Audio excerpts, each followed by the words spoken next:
partie finie de E. Est-ce que c'est une tribu, n'est-ce pas? Ok, je vais prendre un exemple concret. Prenons l'ensemble grand N. Prenons l'ensemble grand N. Et on prend l'ensemble des parties finies de N. Donnez-moi un exemple de partie finie de grand N.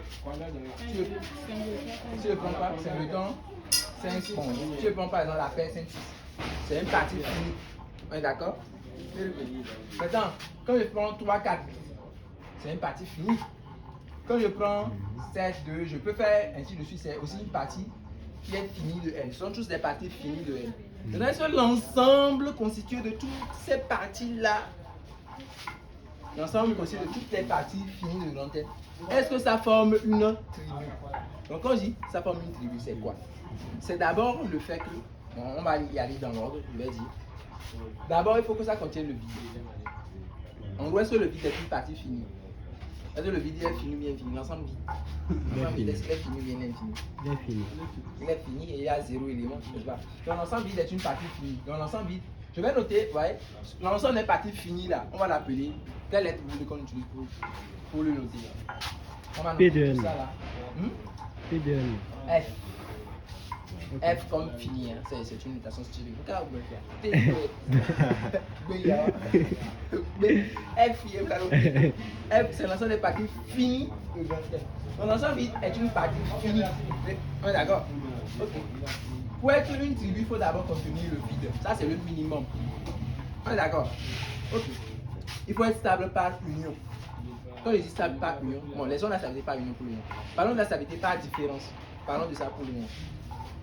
Est-ce que la différence de deux parties finies dans une partie finie, c'est la question de évidemment, hein, si A est fini, et que B est fini, A privé de B est fini, c'est une évidence, n'est-ce pas? Donc, je vais écrire que si A et B appartiennent à F, c'est ça? Alors quoi? A privé de B appartient à quoi? F. À F. Very good.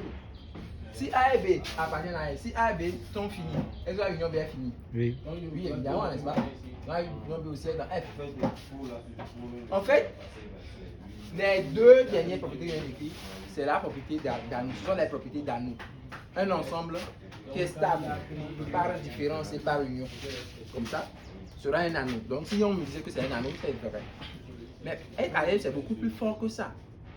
Être une tribu, bon, ok, parlons d'abord d'algèbre. Pour être une algèbre, il faut, en plus d'être un anneau, en plus de vérifier ce que j'ai écrit, il faut contenir l'ensemble lui-même. Bon, ici c'est immédiat. Est-ce que N appartient à F? Est-ce que N est fini? Aïe, aïe, N n'appartient même pas à F. Ça, c'est catastrophique. Regardez l'ensemble, parce que je définis en fait un ensemble sur grand N, un ensemble de parties de N. Ben, N lui-même n'appartient pas dedans. N lui-même n'appartient pas à F, quoi. N même n'est pas dedans. Donc, ce n'est pas une algèbre. Pour être une algèbre, il faut au moins contenir l'ensemble. Si ce n'est pas une algèbre, c'est pas que ça ne peut pas être une tribu. Genre, F n'est même pas une algèbre. Donc, si N était fini, là, ça serait une algèbre. Donc, ici, F n'est pas quoi? F n'est pas. Non, n'est pas une algèbre. N'est pas une algèbre. F, c'est une, mais c'est un qu'on dit. Donc, une algèbre. F n'est pas une algèbre. Vous avez compris ça? Si ce n'est pas une algèbre, ce n'est pas une tribu. Parce que pour être tribu, l'union que j'ai mis ici, là, ça doit être dénombrable. Ça c'est l'union juste de 2 éléments. L'union de 3 éléments, l'union de 4 éléments. L'union des dénombrable n'est pas vrai. Parce que quand je prends, voilà, quand je prends singleton 1, il est dans F. Quand je prends singleton 2, il est dans F, c'est ça non? Singleton 3, il est dans F. Mais quand je fais l'union jusqu'à l'infini, ça donne l'ensemble dans tête. Il n'appartient pas à quoi? Vous voyez que F n'est même pas stable par union dénombrable. Donc ici, il y a 2 points qui ne sont pas vérifiés. L'un des points, c'est que N n'appartient pas à F. Donc F n'est pas une algèbre. Même si c'était dedans, peut-être qu'il y a ce point-là qui n'est pas vérifié. Mais bon, vous comprenez. Mais en fait, si l'énoncé avait dit que l'ensemble E était un ensemble fini, ça serait une algèbre. Et ça serait aussi fini.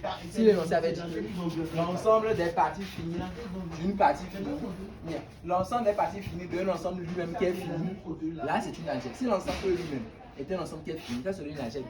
Et automatiquement une tribu. Parce que peu importe comment tu fais l'union, ça ne va pas dépasser le grand ensemble. Vas-y, voilà. Si l'ensemble E était fini, alors aucune union ne serait infinie. Aucune union de parties de E, mais aucune union d'une partie, de parties finies les deux parties quelconques même d'un ensemble fini, ça ne peut pas donner un ensemble infini.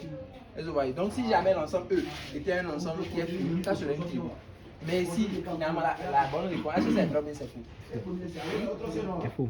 C'est faux. Ouais, d'accord. Maintenant, pour une tribu là, Oui. ça doit d'abord vérifier. Ça doit d'abord vérifier. Donc tu peux commencer par dire est-ce que le vide est dedans. Si elle est dedans, tu continues. Est-ce que c'est ça par différence? Est-ce que c'est ça par union? Quand c'est vérifié, en plus du fait que l'ensemble soit dans F, on va le dire comme ça. Là, tu es sûr que c'est une algèbre. Mais pour être une tribu, il faut ajouter l'union dénombrable. Donc voilà, c'est l'union dénombrable. Donc pour être une tribu, il faut que quand tu prennes des AI, I éléments de grand I, ok, si avec chaque AI, I appartient à l'ensemble F, il faut que quoi? L'union des AI, non, soit où? Dans F. Tu vois que ça c'est une union quelconque, on va dire ça, c'est pas forcément une union de 2 éléments, 3 éléments, c'est une union quelconque. Donc, c'est ça en fait. Donc on dit qu'une tribu est une sigma, une tribu, c'est une sigma algèbre. En gros c'est une algèbre, mais on ajoute la dénombrabilité, sigma. Non, sigma vérifie à dénombrable. C'est pour dire dénombrable quoi. C'est pour dire dénombrable pour l'algèbre. C'est dénombrable pour l'union. Donc une tribu est une sigma algèbre. It's good? Very good. Thank you, Gédéon, for the video.